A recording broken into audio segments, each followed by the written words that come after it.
இந்த மதிமுக உயிர்ப்போட இருக்கிறதுக்கு காரணம் திமுக கூட்டணி அப்படின்றீங்க. அது வந்து துரை வைகோவும் தெரியாதவர் அல்ல. அப்படி இருக்கிறப்ப துரை வைகோவே இப்படி செய்கிறான்னா, அதுக்கு என்ன காரணம்? இல்ல இப்படி செய்றது மூலமா சீட்டு பேரத்த உயர்த்த முடியும். 2026ல நம்ம கொஞ்சம் கூடுதலான சீட்டு வாங்க முடியும் அப்படின்னு நினைக்கிறாங்களா? எங்க போய் நீங்க சீட்டு வாங்கிருவீங்க? பாரதிய ஜனதா கூட்டணிக்கு போய் சீட்டு வாங்கிருவீங்களா? இல்ல இல்ல நாம் திமுகவுடைய தமிழர் கட்சியோட போய் நாம் தமிழர் போய் சீட்டு வாங்கிருவீங்களா? சார் ஒரு விஷயம் நான் வெளிப்படையா சொல்லவா? திமுகவிற்கு இவர்களுடைய பலம் என்ன என்பது 100 விழுக்காடு தெரியும். விடுதலை சிறுத்தைக்கு 2 சீட்டு குடுத்தாங்களா?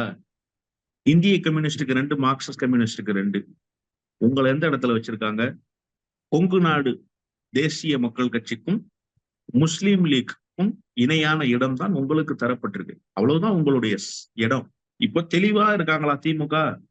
எங்காவது ஒரு இடத்தில் உங்களுக்கான ஸ்பேஸ கொடுக்காமலோ இல்லது உங்களுடைய ஸ்பேஸ் இன்கிரீஸ் பண்ணியோ கொடுக்கறதுக்கு அவங்க தயாரா இருக்காங்கன்னா இருக்காங்க.